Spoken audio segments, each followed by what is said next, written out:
आहेत, लाडके भाऊ आहेत, लाडके शेतकरी आहेत, लाडके ज्येष्ठ आहेत, सगळे आहेत. या सगळ्यांचं मना आणि लाडके पत्रकार पण आहेत. सगळ्यांचं मनापासून मी स्वागत करतो, सगळ्यांना शुभेच्छा देतो. आणि आता आम्ही येतानाच बघितलं की जी स्वच्छता आहे, आता तुम्ही सर्टिफिकेट पत्रकारांनी दिल्यामुळे मग आता मला काय बोलण्याची जास्त आवश्यकता नाही आहे. पण एकच मी सांगतो की यावर्षी गेल्या वर्षी जशा आपण सूचना दिल्या होत्या आणि गेल्या वर्षी देखील आम्ही इकडे सर्वजण येऊन याचं नियोजनाची पाहणी केली होती, तशीच याही वर्षी नियोजनाची पाहणी करण्यासाठी मी आहे, आमचे गिरीश महाजन आहेत, प्रकाश आंबेडकर, आमचे आमदार समाधान अवताडे आहेत आणि आपले सर्व लोक जे आहेत इथले स्थानिक लोक, पालकमंत्री देखील विजिट करून गेले. आणि या सर्व आमचं नियोजनाचं एवढंच सगळ्यांचं भूमिका सरकारची एकच आहे की लाखो वारकरी इथं येतात आणि ते अतिशय श्रद्धेने, भक्तिभावाने पांडुरंगाचं दर्शन घेतात आणि ते आलेले सगळे वारकरी सुखरूप परत पुन्हा आपापल्या घरी गेले पाहिजे, यासाठी हे नियोजन करणं आवश्यक आहे. जिल्हाधिकारी स्वतः आहेत, सोबत सीओ आहेत, सगळे लोक आहेत. आणि यावर्षी तर मला वाटतं जिल्हाधिकाऱ्यांनी इथंच मुक्काम टाकलेला 2 महिन्यापासून. पोलीस अधिकारी, आपले एसपी आणि सीओ आणि कलेक्टर, जिल्हाधिकाऱ्यांनी फार दर्शनाचं नियोजन पण जे झालंय की आता तुम्ही म्हणाले 15 तासाचं दर्शन 5 तासावर 6 तासावर आलंय. खरं म्हणजे बघा, आता मी पण नियम पाळलाय.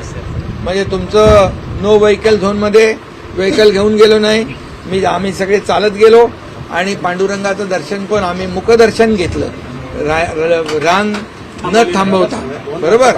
त्यामुळे शेवटी आता याचं व्हीआयपी कोण आहे? व्हीआयपी खरं म्हणजे वारकरी आहे, समजलं की नाही. आम्ही सगळे लोक त्यांच्या जीवावर आहोत, पांडुरंगाच्या आशीर्वादामुळे आणि वारकऱ्यांच्या आशीर्वादामुळे आम्ही सगळे राजकारणी आहोत. आणि खरं म्हणजे राजकीय अधिष्ठानापेक्षा हे धार्मिक आणि आध्यात्मिक अधिष्ठान केव्हाही वर आहे. मग हे मानणारे आम्ही कार्यकर्ते आहोत. आणि म्हणून आज आम्ही जे आलेलो आहोत ते कुठलेही मंत्री नाही, उपमुख्यमंत्री नाही, काय नाही, आम्ही वारकरी म्हणून आलेलो आहेत. आणि वारकऱ्यांची सेवा आणि वारकऱ्यांसाठी जे नियोजन आहे ते त्याचं आढावा घेण्यासाठी हे आलो आहे. त्यामुळे मला वाटतं आपण एकच आहे की गेल्या वेळेस जी सुविधा होती, म्हणजे मोबाईल टॉयलेट असतील त्याच्यामध्ये आपण वाढ केली आहे, सफाई कर्मचारी आहेत त्याच्यामध्ये आपण वाढ केलेली आहे. त्याचबरोबर आपण जे काय हॉटस्पॉट होते जिथे गर्दी होऊ शकते त्याच्या चेंगराचेंगरी तिथं होता कामा नये, त्यामध्ये आपण हे केलेलं आहे. त्याचबरोबर आपण खड्डे बुजवण्यासाठी 10 कोटी तातडीने नगरविकासने दिले, त्याची तिथे अंमलबजावणी चांगली झालेली आहे. त्याचबरोबर या ठिकाणी पाण्याचे टॅप वाढवलेले आहेत.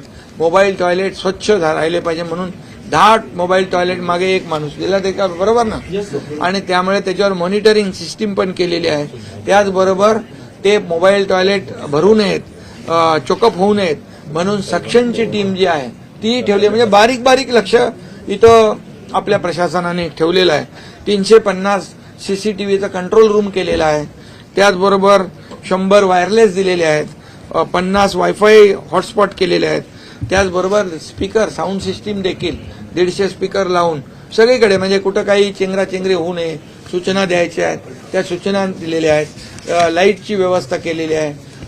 त्याचबरोबर काय ते आपले पोल आहेत त्याला देखील लाइटिंग केलेलं आहे. आणि चंद्रभागेमध्ये देखील 190 बोटी आहेत आणि त्या देखील सगळ्या चेक केलेल्या आहेत.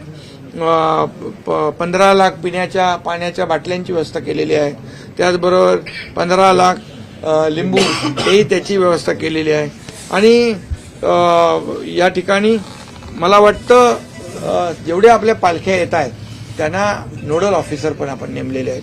आणि म्हणून या ठिकाणी सर्व सुरक्षेची व्यवस्था, महिलांच्या आंघोळीची व्यवस्था, त्या ठिकाणी लाईफ जॅकेट आहेत त्याची व्यवस्था, म्हणजे कुठल्याही परिस्थितीमध्ये आरोग्य व्यवस्था जवळपास 28 अँब्युलन्स आहेत, 25 ICU आहेत, ICU पण केलेत. त्याचबरोबर 143 प्रायमरी ट्रीटमेंट सेंटर केलेले आहेत. 4,500 मेडिकल किट आपण वाटप केलेले आहेत. 13 डिझास्टर जे हॉटस्पॉट आहेत तिथं यंत्रणा लावलेली आहे. म्हणजे आता गेल्या वेळेस जे होतं त्याच्यापेक्षा दुप्पट आणि त्याची संख्या वाढवली. याचं कारण की या वर्षे मोठी आहे वारी आणि म्हणून वारकरी पण येताना मी बघितलं की खुश आहेत, ते समाधानी आहेत. काय याच्यामध्ये स्वच्छता आहे, पिण्याचं पाणी आहे, सुरक्षितता आहे, साऊंड सिस्टीम आहे, लाईट आहे, सगळं. आणि गेल्या वेळेस देखील सगळीकडे होर्डिंग वाकडी तिकडी लावली होती, पण आता यावेळेस आम्ही सांगितलं की बिलकुल कुठेही असं विद्रुपीकरण नको. आणि म्हणून या सगळ्या जे काय आहे यासाठी देखील आपण हे जिथे जिथे वाळवंटा जे आहे तिथं 65 एकर पालखी तळ आहे त्या ठिकाणी लाईटची व्यवस्था करणे. मुर्मीकरण किती कलेक्टर मग असे मला म्हणाले 9 कोटीचं 74,000 घनमीटर मुर्मीकरण केलं, चिखल होऊ नये म्हणून. हे सगळं जे आहे हे अतिशय काही ठिकाणी आपण कॉन्क्रिटीकरण केलंय. याच्यामध्ये जर्मन हँगरची व्यवस्था केलेली आहे की कुठेही पावसामध्ये वारकऱ्यांना त्रास होऊ नये. पाऊस पण यावेळेस जास्तीचा म्हणजे पाऊस तर पडलाच पाहिजे पांडुरंगाच्या आशीर्वादाने. त्यामुळे सगळी व्यवस्था अतिशय चांगली आहे, तंतोतंत आहे. काही ठिकाणी आम्ही जाऊ आणि खरं म्हणजे याचं सगळं श्रेय जे आहे आमचे कलेक्टर आहेत, सीओ आहेत, पोलीस एसपी आहे, पोलीस विभाग आहे, एसपी आहेत आणि सगळी जी यंत्रणा आहे प्रशासकीय यंत्रणा सगळे PWD आले, सगळे लोक त्याच्यामध्ये आले. इरिगेशनचं आपलं पाणी सोडण्याचं ती सिस्टीम आहे, हे नगरपालिका आहे. या सगळ्या ज्या काही यंत्रणा आहेत या यंत्रणांनी अतिशय चांगलं काम केलेलं आहे आणि म्हणून यावरची वारी अतिशय सुरक्षित, निर्मल, स्वच्छ आणि यशस्वी होईल. सर, अर्बन नक्षलवाद जो चर्चा सध्या जोरात चालू आहे, वारकरी खूप नाराज आहेत. अनेक संत मंडळींनी त्याबाबत तीव्र प्रतिक्रिया व्यक्त केलेली आहे. काय नेमकं कशा रीतीनं शासन बघणार आहे? त्यांचं म्हणणं असं आहे की नुसतं आश्वासन नको. नाही, याच्यामध्ये एकच आहे की तुम्हाला मी सांगतो की सुरक्षित वारी झाली पाहिजे. आपल्या वारकऱ्याला एकाही वारकऱ्याला त्रास होता कामा नये. त्याच्या जीवाची काळजी, त्याच्या सुरक्षिततेची काळजी सरकारची जिम्मेदारी आहे, सरकारची जबाबदारी आहे. आणि म्हणून अशा प्रकारचं कुठेही काही घटना घडली, कृत्य घडू नये म्हणजे घडताच कामा नये म्हणून त्याला प्रिव्हेंटिव्ह ॲक्शनसाठी पोलीस डिपार्टमेंट, आमचं गृह विभाग जे आहे पूर्णपणे अलर्ट झालेलं आहे. कुठेही असं कोणी अशा प्रकारचं कृत्य करताना कोणी त्याला ताबडतोब त्याच्यावर कारवाई होईल. आणि वारकरी शेवटी आम्हाला बाकी काही नाही, आम्हाला वारकऱ्यांची सुरक्षितता, वारकऱ्यांचं सुरक्षा आणि वारकऱ्यांची यशस्वी वारी झाली पाहिजे हीच आमची भूमिका.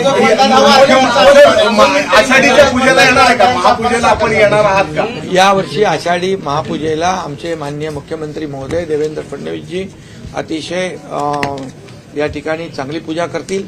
आणि गेल्या वर्षी मी केली होती, आता दर्शन घेऊन आलो आणि त्यामुळे आज त्याचं नियोजन व्यवस्थित झालं पाहिजे म्हणून पूजेचं आषाढीचं म्हणजे जेवढे लाखो वारकरी येतील त्यांना कुठेही त्यांची गैरसोय होऊ नये यासाठी आम्ही आलो.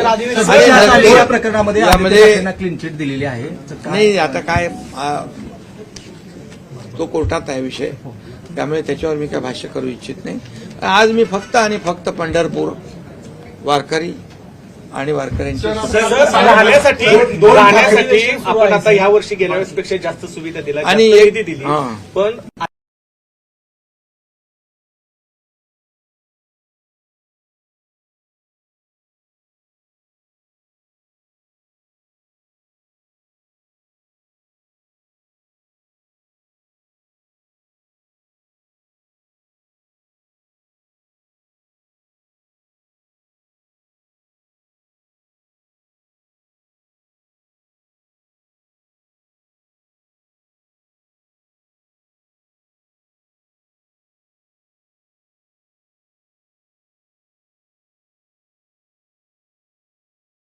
गैरसोय होऊ नये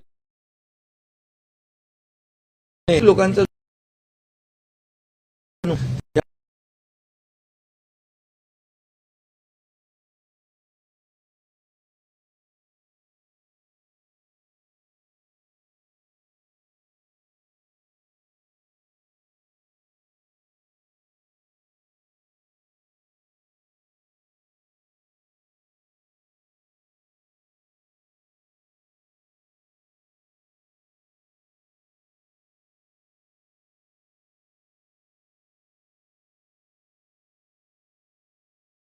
समाधानाचे दिवस येऊ दे.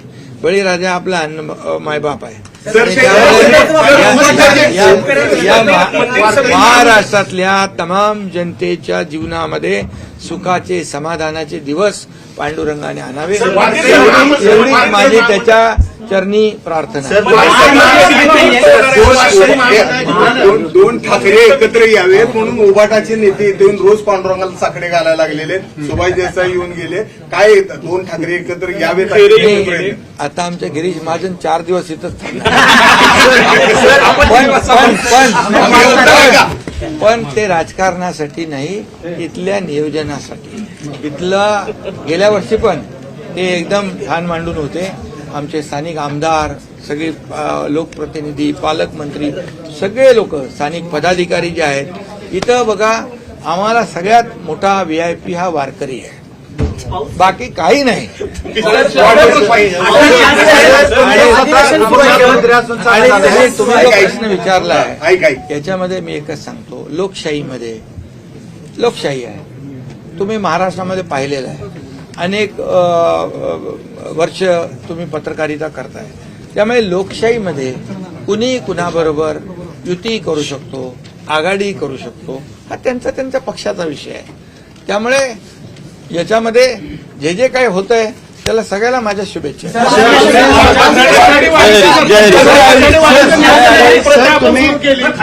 या वर्षीचं अतिशय सूक्ष्म नियोजन केलंय. आपल्या हस्ते त्यांना